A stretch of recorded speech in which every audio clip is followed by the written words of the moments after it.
ایران نے اسرائیل پر میزائلوں کی بارش کر دی اور ایران کی طرف سے اہم وضاحت یہی آئی ہے کہ یہ حملہ اسرائیلی ملٹری کمانڈ ہب کو ہدف بنا کر کیا گیا، نہ کہ کسی ہسپتال یا سویلین آبادی کو۔ ایران کی اسٹیٹ نیوز ایجنسی RNA نے صاف کہا ہے کہ بیرشیبا میں سوروکا ہسپتال کے قریب واقع ویام ٹیکنالوجی پارک میں اسرائیلی فوج کا C4I کمانڈ اور انٹیلیجنس بیس اصل ہدف تھا۔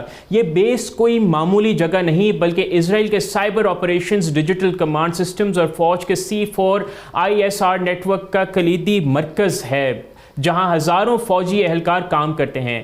IRNA جو کہ ایران کی نیشنل نیوز ایجنسی، انہوں نے واضح کیا کہ ہسپتال کو صرف شاک ویو کا سامنا کرنا پڑا اور میزائل کا اصل ہدف بیسکلی انفراسٹرکچر تھا۔ ناظرین، یہ ایک بہت اہم نقطہ ہے کیونکہ اسرائیل کی یہ پرانی عادت ہے کہ وہ اپنی ملٹری تنصیبات کو سویلین علاقوں اور ہسپتالوں کے قریب رکھتا ہے۔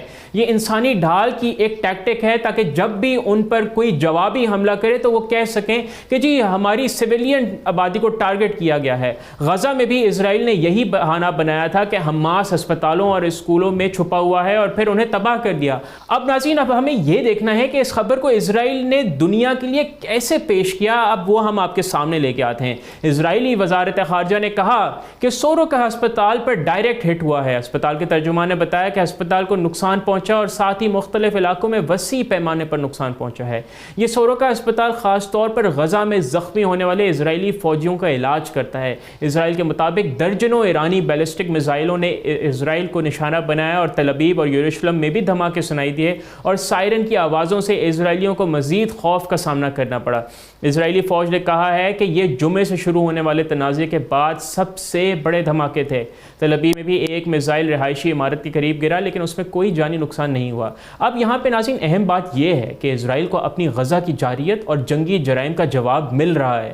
گزشتہ چند ماہ میں اسرائیل نے غزہ میں جو تباہی مچائی ہے، لاکھوں لوگوں کو بے گھر اور ہزاروں کو شہید کر دیا ہے، ایران نے صاف کہا ہے کہ وہ صرف فوجی تنصیبات کو نشانہ بنا رہا ہے اسرائیل کی، جو کہ غزہ میں اسرائیلی بربریت کے مقابلے میں بہت محدود اور ٹارگیٹڈ کارروائی ہے۔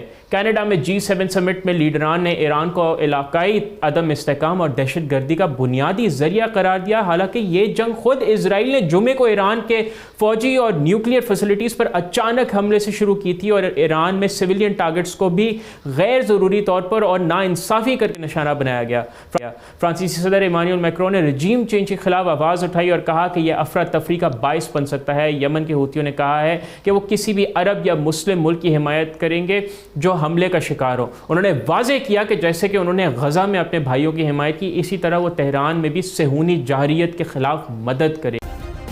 سبسکرائب کریں اور بیل دبائیں تاکہ کوئی خبر رہ نہ جائے۔